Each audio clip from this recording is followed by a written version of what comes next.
청취자님, 샬롬. 네, 샬롬. 우리가 막 승진을 하거나 간절히 바라던 청약에 딱 당첨됐을 때 흔히들 이렇게 말하잖아요. 정말 감사합니다. 전부 하나님이 도와주신 덕분입니다. 라고요.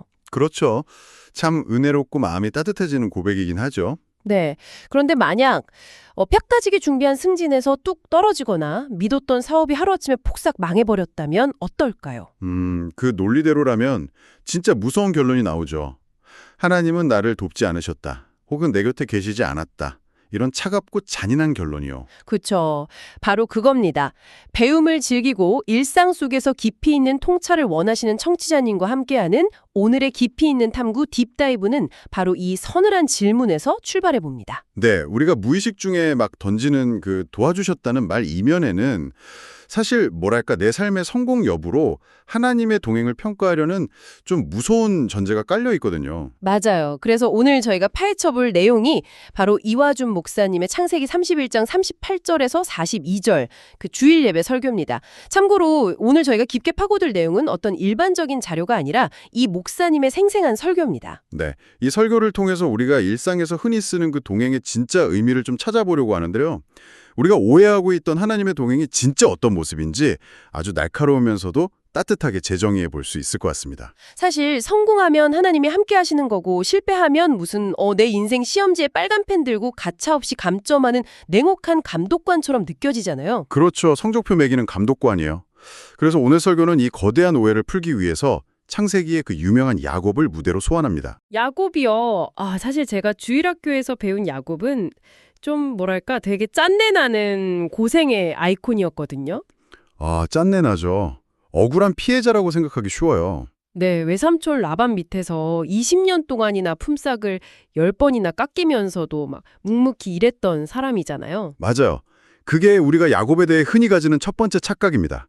설교는 야곱이 왜 그 타향살이라는 고생길에 오르게 됐는지 아주 치명적인 민낯부터 정직하게 털어냅니다. 민낯이요? 그 이름 뜻부터가 약간 네, 야곱이라는 이름 뜻 자체가 발뒤꿈치를 잡는 자, 직설적으로 말하면 속이는 자라는 뜻이거든요. 속이는 자. 눈먼 아버지 이삭을 속이려고 자기 팔에 막 염소 가죽 두르고 들어가서 제가 맏아들 에서입니다. 이렇게 거짓말했던 아주 철저한 사기꾼이었죠. 아버지를 속이고 형 축복을 싹 가로챈 장본인이죠. 근데 참 기가 막힌 게 그렇게 도망쳐서 도착한 외삼촌 집에서 본인도 똑같이 사기를 당하잖아요. 그렇죠. 완벽하게 당하죠. 7년 동안 사랑하는 라헬을 위해서 진짜 죽어라 이랬는데 다음 날 눈 떠보니까 옆에 언니인 레아가 딱 누워있고 와 진짜. 성경 묘사가 진짜 소름 돋게 정교한 게요.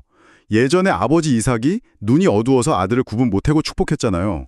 네네. 이번에는 야곱 본인이 그 첫날 밤의 어두운 밤 때문에 아내를 구분 못하고 속아 넘어간 겁니다. 와, 자기가 심은 속임수 씨앗을 그대로 거둔 거네요. 그렇죠. 속이는 자가 완벽하게 속임을 당한 건데 그런 게 제가 창세기 30장 읽으면서 항상 의문이었던 게 있어요. 어떤 부분이죠? 야곱이 좀 안쓰럽다가도 그 라반이랑 품삯 계약 맺는 장면 있잖아요. 앞으로 태어나는 양 중에 막 점 있고 아롱진 것만 내 몫으로 하겠다. 그러고 나서 좀 이상한 짓을 하잖아요. 그 나뭇가지 꼼주 말씀이시군요. 버드나무나 살구나무 껍질 벗겨서 하얗게 무늬 만들고. 네네, 그거요. 그걸 양들이 물 마시는 구유에 막 꽂아두죠. 튼튼한 양들이 교미할 때 그 나뭇가지 보게 해서 튼튼하고 무늬 있는 새끼를 낳게 하려고요. 아니, 솔직히 생물학적으로 그게 말이 안 되잖아요. 얼룩말 사진 본다고 아이가 얼룩무늬로 태어나는 것도 아니고. 전혀 과학적 근거가 없죠. 미신적인 방법입니다. 하나님이 그거 보시면서 얼마나 어이가 없으셨을까 싶더라고요. 설교에서 꼬집는 것도 바로 그 지점입니다. 과학적 타당성의 문제가 아니라 야곱 내면의 도살인 지독한 탐심을 보는 거죠. 탐심이요? 겉으로는 라반이랑 합리적으로 계약한 척 해놓고 뒤로는 어떻게든 라반의 튼튼한 양을 자기 걸로 빼돌리려고 온갖 수단을 다 쓴 겁니다. 그러니까 억울한 피해자인 줄 알았는데 라반 못지않게 치밀하게 남의 것 탐내는 사기꾼 모습을 여전히 안 버리고 있었던 거네요. 맞습니다. 근데 더 기막힌 건 그 이후의 태도예요. 오늘 설교의 하이라이트인데요. 야곱이 라반 앞에서 20년 세월을 변호하면서 엄청 당당하게 큰 소리를 칩니다. 나 엄청 고생했다고요? 네, 내가 암양들을 얼마나 극진히 돌봤는지 아냐. 짐승에게 찢긴 건 내 동으로 다 물어냈다. 밤낮으로 추위 더위 견디며 일했다. 이렇게 억울함만 줄줄이 읊어대죠. 와, 자기 결백을 아주 극적으로 주장하는 거네요. 게다가 한술 더 떠서 이렇게 말합니다. 하나님이 내 고난과 수고를 보시고 외삼촌을 책망하셨다. 네. 잠깐만요. 자기는 아무 잘못 없이 고생만 했는데 하나님이 온전히 자기 편이 돼서 라반 양을 빼앗아 줬다고 착각한 거잖아요. 나뭇가지 꼼수 쓴 건 쏙 빼놓고. 정확합니다. 본인 꼼수는 다 감추고 하나님이 내 편을 들어주셨다고 아주 확신을 한 거죠. 와, 그래서 오늘 설교에 나온 그 기막힌 비유가 진짜 찰떡이었어요. 그 목사님 화장실 핀마이크 비유요? 네. 그 비유 들으면서 다들 빵 터졌죠. 예배 중에 배 아프셔서 화장실 가셨는데 핀마이크 켜놓고 가신 거. 강단 돌아와 보니까 성도들이 웃음 참느라 얼굴이 다 시뻘겋게져 있고. 네. 영적인 의미에서 야곱 상황이 딱 그 켜진 핀 마이크였던 겁니다. 아, 그러니까요. 야곱은 자기가 라반 앞에서 나 결백하다 막 멋지게 연설하면 통할 줄 알았지만 사실 자기 영적 민낯이 온 우주에 다 방송되고 있는 줄도 몰랐던 거네요. 맞습니다. 그 이기적인 민낯, 양 빼돌리려던 탐심이 고스란히 중계되고 있었죠. 청취자님, 상상만 해도 너무 아찔하지 않나요, 진짜? 그런데도 자기는 하나님이 온전히 내 편 들어줬다고 착각을 했다니 여기서 진짜 궁금한 게 생겨요. 그 꼼수랑 이기심을 핀마이크로 다 듣고 계셨던 하나님이 진짜 야곱 착각처럼 맹목적으로 야곱 편을 들어서 재산을 뺏어주신 걸까요? 바로 그 지점이 설교가 던지는 가장 날카로운 신학적 질문입니다. 성경은 하나님의 동행을 결코 그렇게 얄팍하게 그리지 않거든요. 네네. 야곱이 방금 했던 말, 하나님이 내 고난과 수고를 보시고, 여기서 이 보시고라는 히브리어 원어를 파보면 차원이 다른 은혜가 드러납니다. 아, 저도 그 부분 완전 충격이었어요. 보시고가 히브리어로 라아라고 하셨죠? 네, 라아입니다. 보통 본다 그러면 그냥 CCTV처럼 관찰하는 걸 상상하잖아요. 표면적으로는 그건데요. 성경에서 하나님이 무언가를 라아 하신다고 일 때는 단순한 방관자적 관찰이 아닙니다. 혹시 아브라함이 모리아산에서 이삭 바치려던 사건 기억하시나요? 아, 기억나죠. 숲풀에 걸린 순양 딱 발견하고 아브라함이 거기를 여호와 이레라고 불렀잖아요. 여호와께서 준비하신다. 네, 기도할 때 여호와 이레의 축복 달라고 많이들 쓰시죠. 근데 놀랍게도 그 이레의 어원이 바로 지금 야곱이 쓴 단어 라입니다. 아, 진짜요? 직역하면 여호와께서 보시리라가 되거든요. 즉 하나님이 상황을 보신다는 건 단순한 관찰이 아니라 전체 맥락을 꿰뚫어 보시고 개입해서 가장 필요한 것을 준비하고 건져내신다는 의미를 내포합니다. 와, 대박. 잠깐만요. 그럼 하나님이 야곱을 낳아하셨다면 단순히 야곱이 고생한 것, 억울하게 당한 것만 보신 게 아니라는 거네요? 그렇죠. 핀마이크로 흘러나온 그 위선, 불안해서 막 버드나무 껍질 벗기도 한 불신앙, 남 탓하는 이기주의까지 전부 다 보셨다는 뜻입니다. 밑바닥 전체를 다요? 아니 그럼 오히려 혼내셔야 맞는 거 아니에요? 너 아직 정신 못 차렸구나. 나뭇가지 다 꺾어버리기 전에 똑바로 살아라. 이러셔야죠. 일반적인 인과응보 논리라면 그게 맞겠죠. 근데 이 설교가 말하는 진짜 동행의 은혜는 거기서 빛을 발합니다.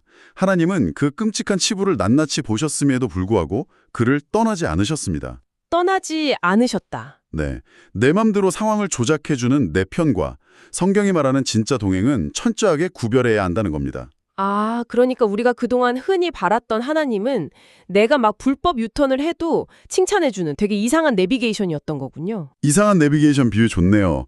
무조건 당신이 옳습니다 해주는. 네, 단속 카메라도 내가 다 꺼줄게 막 이런 내 편이요.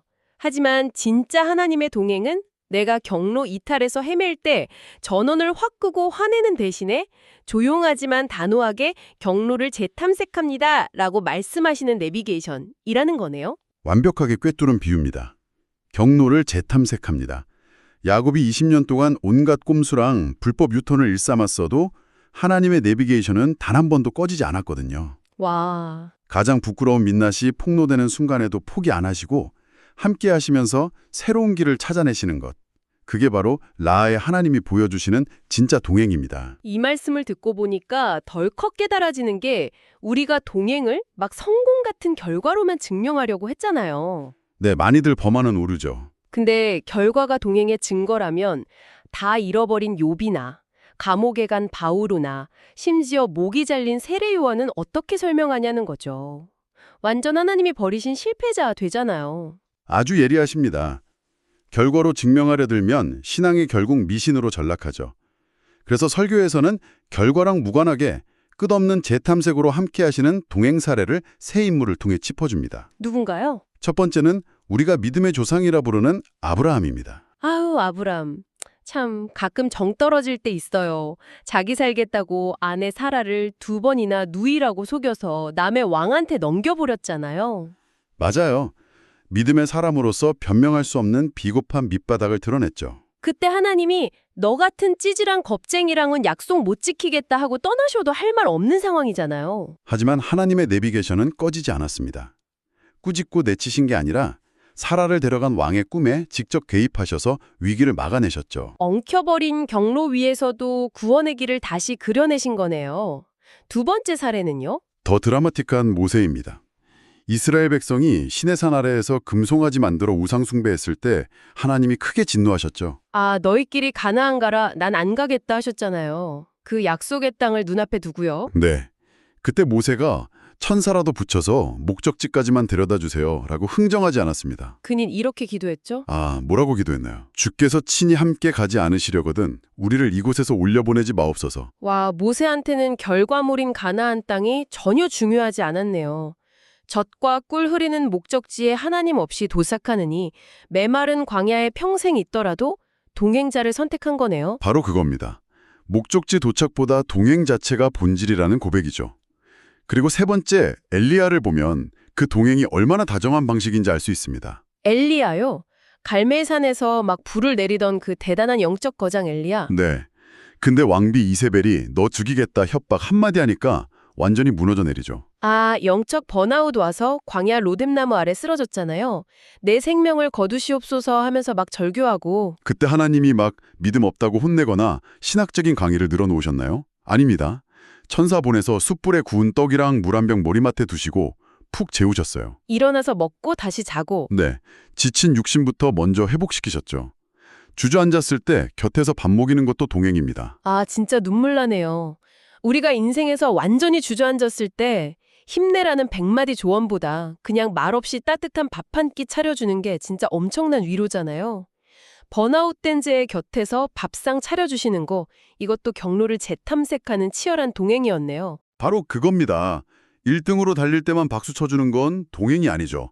바닥에 쓰러졌을 때 같이 앉아 밥 먹이는 게 진짜 동행입니다. 자, 이 장대한 이야기들을 다시 처음 야곱에게로 연결해 보겠습니다. 네네. 이 설교의 클라이막스인데요. 야곱의 20년 수고가 단순히 부자가 되는 걸로 끝나지 않습니다. 아, 알겠어요. 이야기 쭉 듣다 보니까 퍼즐이 맞춰지네요. 야곱은 하나님이 자기 편 들어서 양떼 뺏어주셨다고 착각했지만 사실 하나님은 그 수많은 꼼수랑 불법 유통까지 다 재료로 삼으셔서 야곱 인생을 재탐색하고 계셨던 거네요. 놀라운 통찰이십니다. 속이는 자 야곱이 훗날 야복 강가에서 하나님과 겨루어 이긴 자 이스라엘이라는 위대한 이름으로 변화되잖아요. 그 20년의 고통스러운 시간이 야곱을 빚어가는 거룩한 동행의 과정이었던 겁니다. 세상에. 그리고 가장 중요한 역사적 사실은 따로 있습니다. 야곱이 그렇게 속고 속이며 눈물 흘리던 20년 동안 무슨 일이 일어났는지 아십니까? 설마?